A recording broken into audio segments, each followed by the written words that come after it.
do I allow the armpits to come back in like so. My armpits always stays out. It comes back. Right, and then I push the chi into the dantian. I move back out, closing, and then my hands open very gently. You don't have to open very wide, very gently. And then it comes back in, and we go back to our preparation. Okay. Okay, so Huffpuff Qigong is considered a walking Qigong, and as a result, sometimes it's also referred to as the healing walk. So the first thing we need to demonstrate is how to orientate the walking process.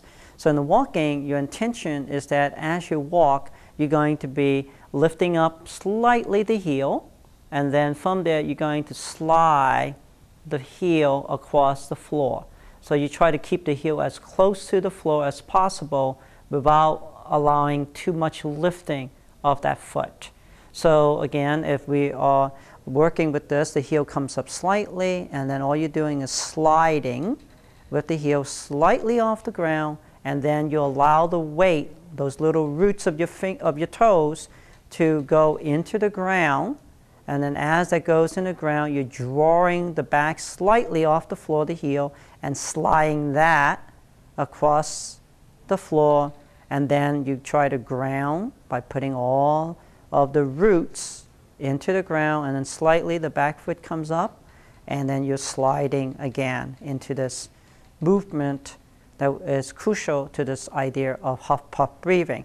Now, what you're trying to demonstrate in this particular concept is that as you are sliding your foot into the floor, you're allowing your body to help flush, to help cleanse, to help move its energy downward into the ground, and then that bubbling spring that we talked about draws energy back up. So you have the water to come back up like a spring, and then it comes all the way to the top, and then it flushes everything back down into the ground. So it's this notion of an orbit that is being created where water rises from the ground up, and then like a waterfall, it flushes everything back down to the ground. So it flushes, it settles in, and then it begins to rush the chi back up. And as it rushes the chi back up, right, we begin to feel that then come all the way back like waterfall, flushing things back down. So that's the idea of what you're doing with the walking component. The walking component also allows you to anchor your weight into the ground. Now, we also have the hand component. The hand component is basically waving the hands, okay? Now, in terms of Chinese principle, you have what they call yin-yang principle. So when the hand faces down, that's called yin. The hand that faces up is called yang. So sometimes as we swing the hands, we might create a yin and yang formation. So the one that's in, which is yin, it's balanced by facing up, which is yang. And the hand that's out, which is yang, is balanced by facing downward, which is yin. So as we swing the hands, we might do this formation, right, which is a yin and yang type of balance. So it's kind of like just, right, letting the waist rotate the hands, right, dragging from the body, so that when I say dragging, it means you feel really grounded, and so that as you're swinging, right, you can actually feel your legs stay very grounded into the floor. When most people rotate the body, there's a tendency to twist the body rather than rotate the body. Twisting means you become no longer rooted. So while you're turning your back and your back foot twists, you no longer are rooted. So you want to twist and keep the anchor taking place, right? So again, we have this type of yin-yang movement that could look like this.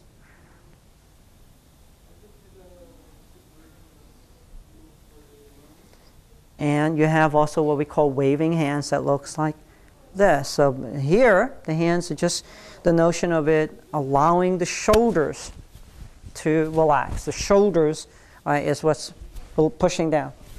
See? Shoulders, shoulders, shoulders. Right? Allowing the burden of the world, the analogy of us shouldering the world, to be released out to our fingers, to just kind of like allowing that to just be released from our body. So that's another hand motion that we'll see. So again, one essentially is following this concept of using the lower, which is earth, to help draw energy into this yin-yang hand that we describe, right? And the other one is more heaven, the top, just releasing from the shoulders, releasing in this flapping motion that we see, right, which often is associated with the movements of birds as they release, right, the strains, right, that comes from radiation or that comes from the cosmos, heaven. So in terms of the arm movements, right, we have this movement going like this. This, as I said, is releasing energy from heaven, coming into the shoulders and dissipating that out, just that we're doing it very gently, right? So this movement is heaven's movement.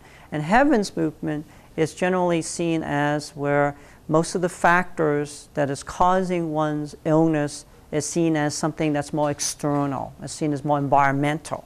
So if one is, let's say, very reactive to weather changes, if one is very reactive to environmental changes, if one gets jet lag, for example, this would be a very good exercise of releasing the tension that's in the shoulders. As the shoulders release, the neck releases, and it gives the head better alignment back to heaven. In terms of the yin-yang posture of the hands, right, this is really more about energy coming up from the ground and being balanced with that energy in the ground. So that's more due to factors that are more internal. So when one has serious diseases, it usually is caused by internal factors. And that's why these are going to be more popular, right, in terms of working with chronic degenerative diseases, is where we do the yin-yang hand postures. So I'm going to now demonstrate this with the walking and with the hands. So as you take one step, right, and again, as I said, you basically begin by lifting the heel slightly. You slide that across the floor. So as you're sliding across the floor, this leg that is sliding, that's going to be, the hand will be on the side of the leg that's sliding. So I can be doing this, the flopping, right, or I can also be doing this, the yin-yang hands, which again is the shoulder, right, the waist, rotating things this way. So it could be shoulders going this way, or it could be the waist going this way. Okay, so let's begin first with this yin-yang hand formation. So again, I slide, I step. Okay. Again, notice my armpit stays hollow at all times. And no time do I let the armpits come in.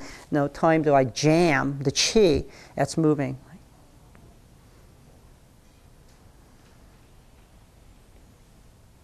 Okay, and now let's begin and do some with the flopping of the hands. So the flopping of the hands, we start from here. We walk. 1.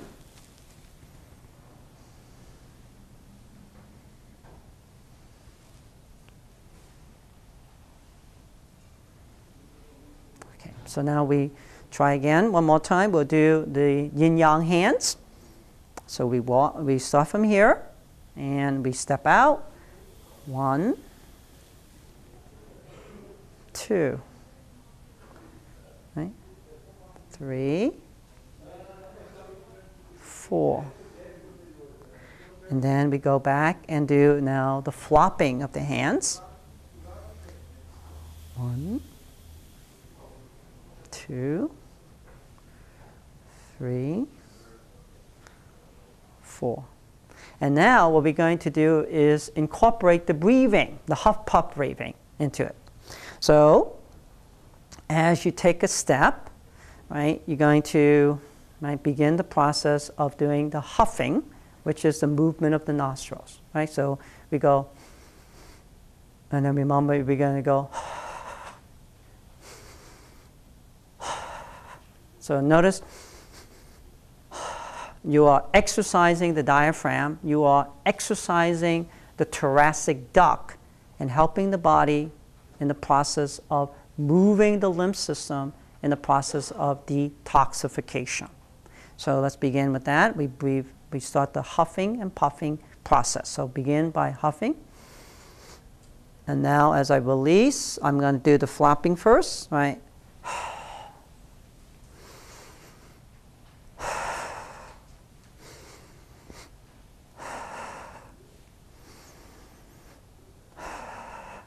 So as you are puffing out, you are pushing out through this. Right? Now I can puff, do the nose, puffing out through the mouth. Okay, so let's try that again with just the same movement. Get used to one movement and we'll do the other one. So again, you could begin shoulder width apart. You establish your foundation. Right? We begin our walking. And then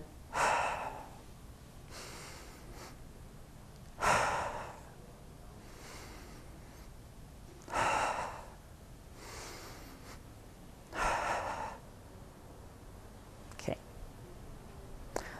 So if I'm doing this without walking, you puff, right? You do the huffing.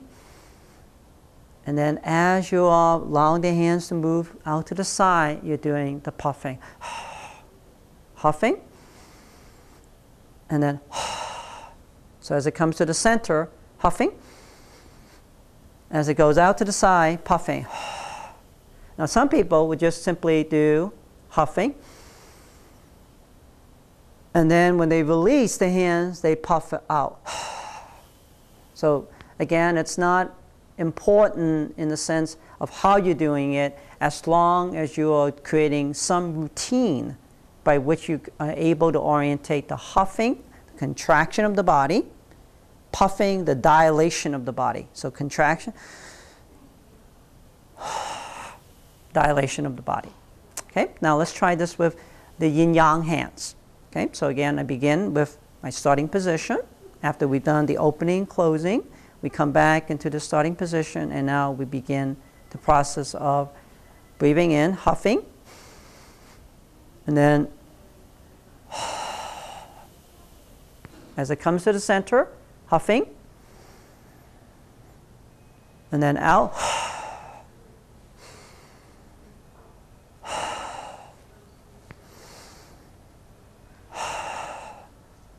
okay, yin-yang hands. Okay. Let's try that one more time. Beginning.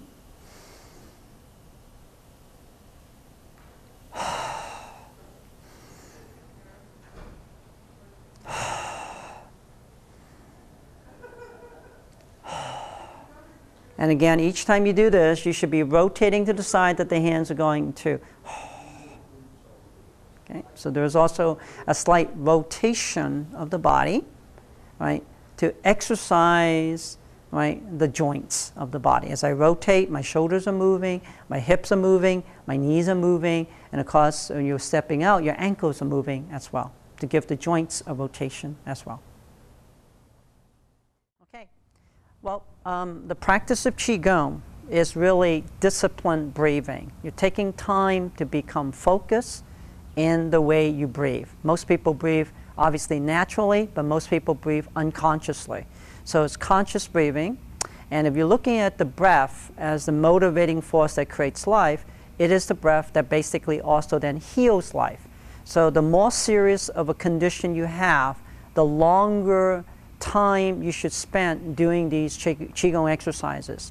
In China, there's been reports that people have done these exercises 3 hours a day. And because they've been so committed to these exercises, it's been demonstrated that they were able to be cured of many chronic degenerative diseases because of long-term commitment to the Qigong exercises. So I recommend that one has chronic degenerative disease, begin, spending about an hour a day doing these exercises. It could be broken up into intervals of 20 minutes, right, 3 times a day. And if you have very serious diseases, you might eventually work it up into doing it about 3 hours a day. If you're just using it for self-maintenance, a good amount of time to devote to these exercises would be about 20 minutes a day. The ideal time to doing Qigong usually is during the time of just when the sun rises, or normally during the time when the sun begins to set. Right? These are considered the most optimal time of doing Qigong. So for most people, because they have such busy lifestyles, ideally in the mornings would be the best time to do Qigong. So now I'm going to demonstrate the set of Huffpuff breathing.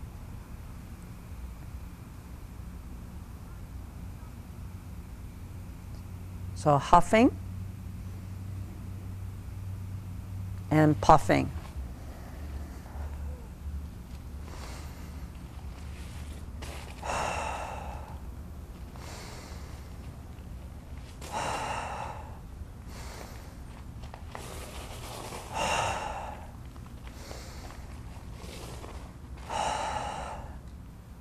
So now the Huffpuff breathing with yin-yang hands.